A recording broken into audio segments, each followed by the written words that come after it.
have done this before where I have started at the door and said, what's behind that door?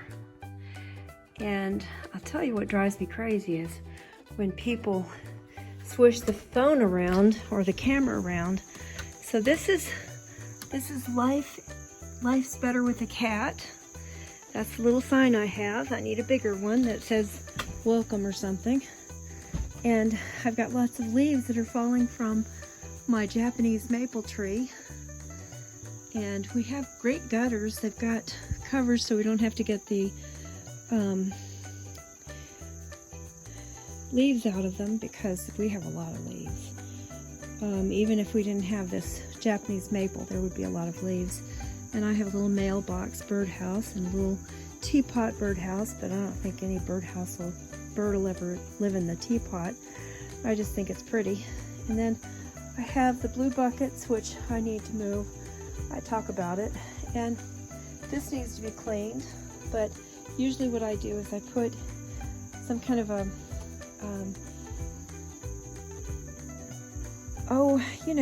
a doormat there so that I can just pick up the doormat, because it's so hard to get lint from the dry cleaner. I mean, not the dry cleaner, but the dryer. So anyway, I don't think very well when I'm doing these things, and I sure shouldn't be talking when I do it. I should just be quiet. But I've got my plants, and they don't look so great because I haven't watered them very much in the last 2 weeks while this concrete was being poured. And that is not new over here, but what I'm standing on is new. And so what I did is I put the broom, and with the light on it doesn't look so bad, and I put a broom over here, the light's on, and then I've got this bird. It's really a bird house. It should be a planter for plants, but it's not. And this bench has been in the house. We got it at Kirkland's, probably 7 or 8 years ago, and I've had it at the end of a bed. We've got an iron bed, and I've got a tree here that I would love to give to someone if they need a gum tree. This is going to be, what, 80 feet tall, and there might be more than one in there. And then I've got succulents.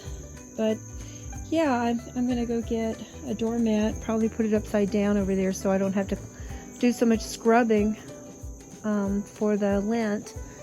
And you know, it's a losing battle with spiders and with lint and dust and everything else. But I used to have pots galore over here by the boxwoods, but I've moved them because the thing about it is, if you've got anything underneath a Japanese maple, you're going to get baby maples.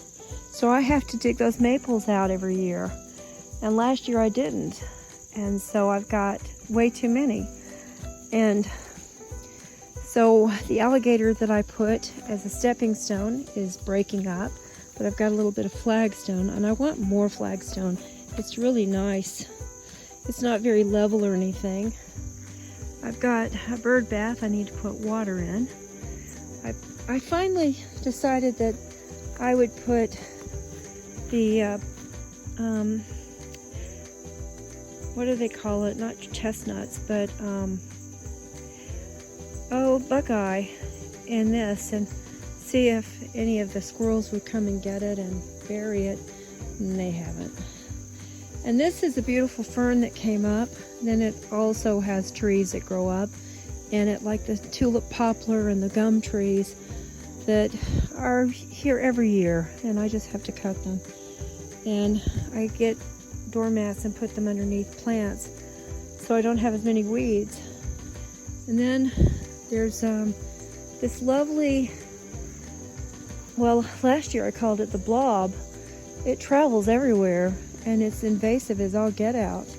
So Bob, in the afternoon when they close up, the bees aren't there, so I could pull this off. That would surprise him.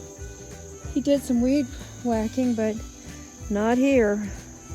I've got some of that terrible bamboo that I took 2 little pieces of and brought into the yard, and then all of a sudden it's just grown everywhere. And there's some more gum trees. I could kick myself sometimes for some of the things I've done. And it doesn't take very many mistakes to make a big problem. And we had this cut back, the camellia, and it's setting out, what is it? Buds. This pear tree doesn't look so great, and it's getting way too tall. But what will happen is it will put out pears, and then it will bend. And it has reached the dogwood. It wasn't close to the dogwood last time.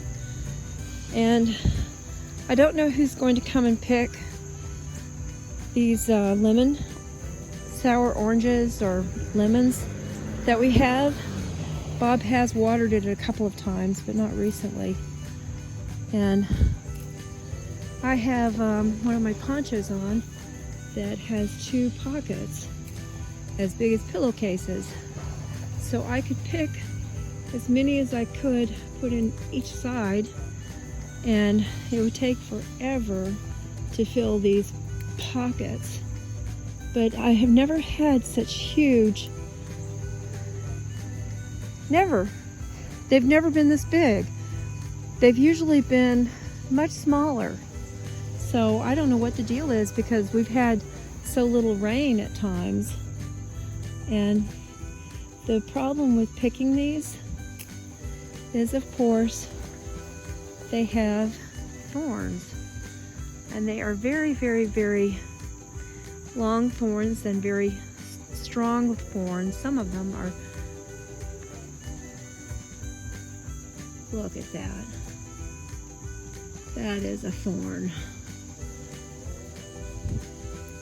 Yeah, I sent the ponchos like this to Lalonde, and I don't think that they'll ever open them because of the student.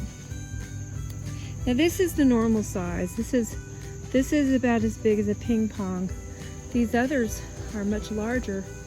I think it's because when we did get rain, it was a lot. But I won't bore you with picking my sour oranges anymore. I'll go inside now.